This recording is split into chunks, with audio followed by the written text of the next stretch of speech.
ñu wax ci wax yu bëri yu metti li nga xam ne moom pour man moom moo ñuy symboliser ñun waa Sénégal moo tax à chaque fois bu problème amee bu ci issue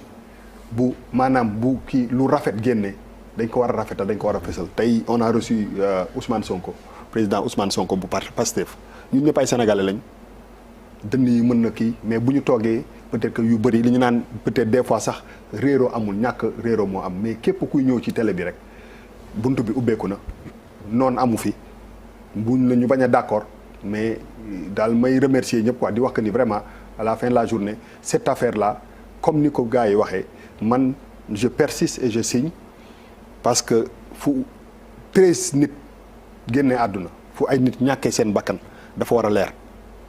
et je persiste ma ne bu mbir mi leerul man je suis même prêt à porter plainte man sama bopp parce que moo tax ci lu mel nii ku nekk ku di ciy génne sa kàddu war nga xool bu baax parce que wax dafay des gis nga mbir mi boo ko génnee ci cadre bi mu nekkoon passion dugg si am na mbir yu bëri yoo xam ne peut-être musuñu ko woon xam Sénégal juddu na ci mbir mi donc may ñaan ñëpp ak retenu ñu bañ a engagé dara loo xam ne ça n'a rien à voir avec cette histoire là moi j'aime bien les gens qui se battent pour la démocratie oui parce que une partie de ce combat là amoon na partie combat boo xam ne pour les acquis démocratiques ci dëkk bi ñu dox ko il faut que ñu concéder loolu à des gens parce que quand je vois par exemple Y'en a marre du ma leen ne da ngeen ànd ak Ousmane Sonko non je considère que dans cette histoire là vous avez vu benn problème boo xam ne dafa peut-être menacer suñu démocratie ngeen taxaw te loolu il faut ñu nangul ko ñëpp mais dans cette histoire là ak responsabilité ñu bañ ci junj loo xam ne góom boo xam ne day naxaree faj moo tax ñuy ñaan yàlla rek parce que bëri na dem nga Côte d'Ivoire dem nga Rwanda dem nga dëkk yooyu yëpp mu commencé ci dara loo xam ne lu ñàkk solo la nit imaginer risques yi fi nit courir yëpp tey jii nii ñu demoon attaquer RFM wala ñu attaquer kii sànni fi xeer toj boppu nit benn journaliste faatu si wala benn nit faatu si tournure bi mën na changer moo tax yu mel nii su amee ñu am ay kilifa xam nga bu ñu demee ba ku mel ni sëñ Mountakha wax non waxuma sax loolu imaginel su waxee lan moo xew teggin gi ñu koy nettalee lan moo fi xew xam nga doyen jéggi na dayoo donc benn moment moom laay wax nii dafa am lu fondamental loo xam ne ñun ñii ñëpp dañ ko war a convoquer mooy que quel que soit lu am ñu jël dara li nga xam ne moom moo fondamental te mooy socle bi ñu téye comme société ñu bañ ko réere mbir maintenant nag li Birima wax d'accord naa ko dafa am loo xam ne c'est fondamental loolu mooy richesse bi ce plateau là li bu doon ñun ñëpp bu ñu ñëwee ku ne wax li nga ci benn boor bi du am sens loolu ne buñ ko nañ ko nangul ñëpp mais ci biir même bu tàngee moo tax même bu affaire nekkee ci digg bi nañu ànd ak tuuti maandu parce que boo seetee ba seet discours yi boo seetee au début vers la fin dafa commencer di changer et moi j'aime bien être constant man dama bëgg bu may wax dara ci njëlbeen ba muy jeex ma garder sama conscience bu ñu may rey sax parce que damay jàpp ni su may wax dara dama koy wax parce que loolu laa gëm donc je pense que dans cette histoire là nañu situer responsabilité yi il faut que ce truc là mu leer parce que yoon mi ngi ko mais nañ ko bàyyi ak yoon parce que même war ma parce que xam nga dañuy wax que ni ñun dañu fonk jigéen dañu bëgg a def ni même war ma man j'ai pas envie que sama yaay gis benn xale bu am 20 ans toog ci télé bi di wax ay wax yoo xam ne mënuma ko imaginer ça veut dire que pour quelle raison c'est-à-dire que bu ñu nee diw na waat ne musul séq ak man ak diw na waat ni musul ma violer c'est deux choses complètement différentes après tu te dis que lan la nit ñi di seet mais lan moo ko fi jar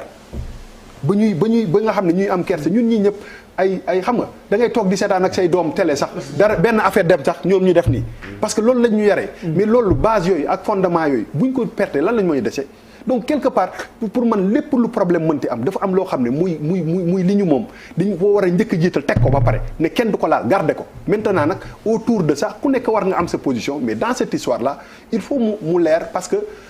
mi ngi ci yoon loxo yoon Ousmane Sonko d'accord na dem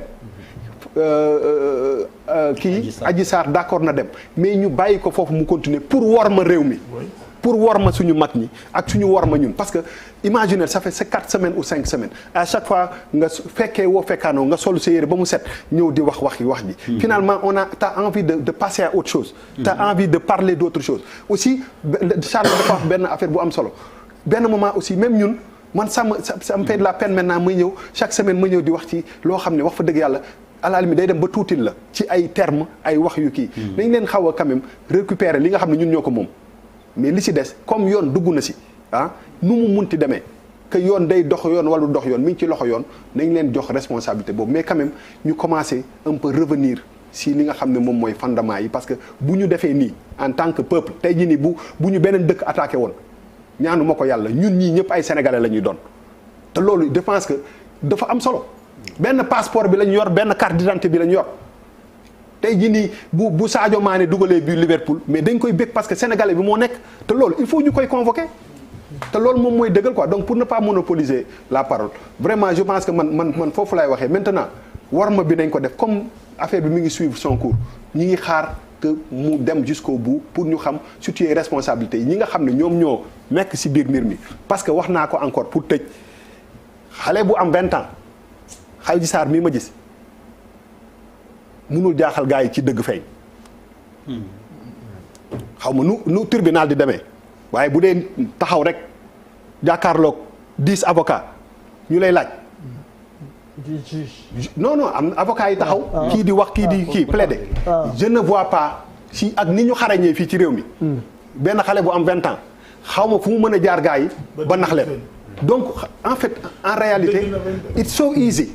affaire bi dafa yomba régler buñ ko compliquer on n'a pas affaire à benn professeur de mathématiques de science quand tu entends la fille parler man mii su ma doon juge mun naa wax ak moom dinaa ci génne dara parce que am na fu muy toll boo amee 10 avocats yu taxaw nii 10 yu taxaw nii mais let's fight man dëgg la loo kam combat bi. yow léegi juge nga. non mais xam nga fi may waxee quoi donc quelque part pour man lu simple la ñu jël compliqué ko quoi. et buñ ko jéemee compliqué day mel ni dara dafa nekk ci ginnaaw. waaw merci. voilà donc dañ leen delloo ci suñu warma bi. wax nga vraiment ci suñu réew mi ba leen di gërëm. sur les deux personnes bizarrement boo déggee seen wax. merci beaucoup ñoom deux personnes dañoo respecté ils se respectent Adji Sarr tu as vu dégg mu ni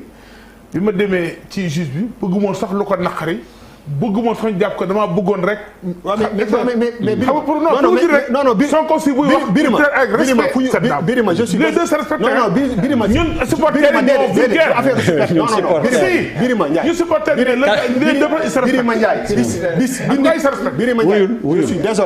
je suis désolé je ne suis absolument pas d'accord avec toi bis bi nit jógee ne nit. yaa ma violé fa la respect jeexee waay. waaw loolu dëgg la tukki na bu yàgg. allez Papis Diaw. non je suis d'accord je Papis. je suis d'accord nga baal. non wax nga ma dëgg. waaw. en fait ñaari kii la benn bi déjà damay inscrire ci sénégalais yi nga xamante ni ñu ngi xaar véritablement dans les meilleurs délais possibles ñu xam ne li andi fitna bi Sénégal lan moo ko waral ak njaxtal bi la finalité c'est quoi qu'est-ce qui s'est réellement passé ñu am l'information dama bokk Sénégalais yu koy xaar quoi en tant que citoyen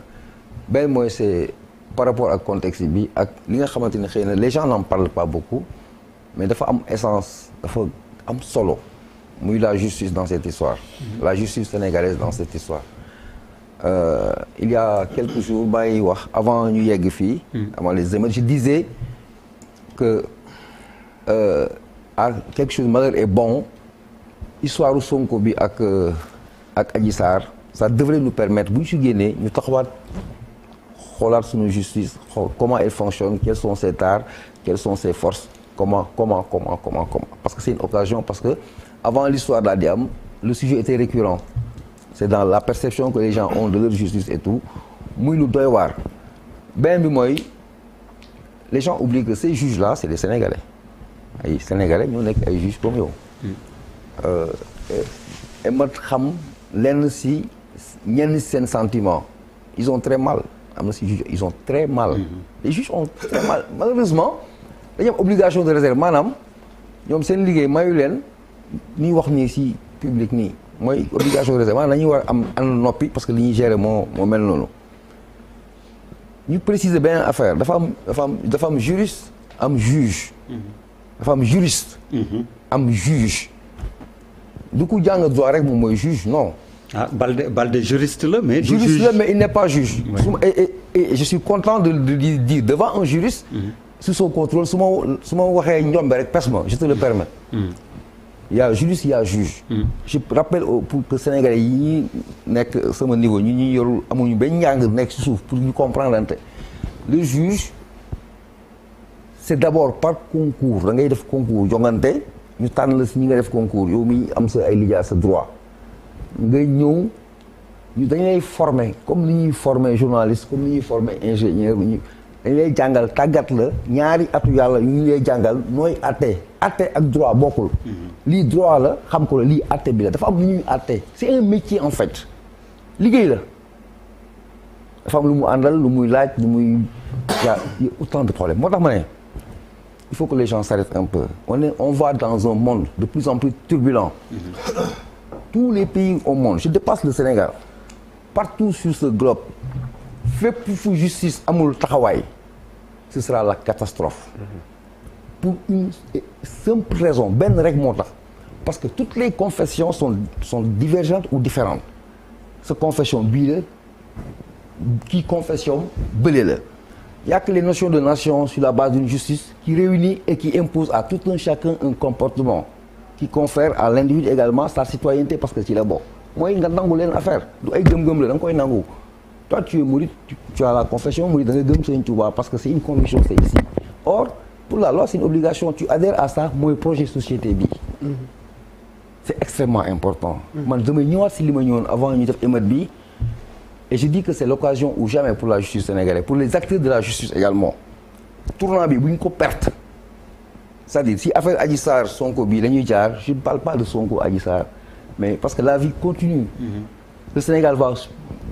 perdurer nos enfants vont venir donc il faut dépasser un moment Adji Sarr et Sonko pour defar loo xamante d'ici 79 millions ans suñu ay njaboot suñu réew dina teggi suñu 10 te lu 10 loolu du affaire lu leneen lul droit justice bu taxaw c'est ça la vérité et je demande aux juges d'être patients et de porter le combat.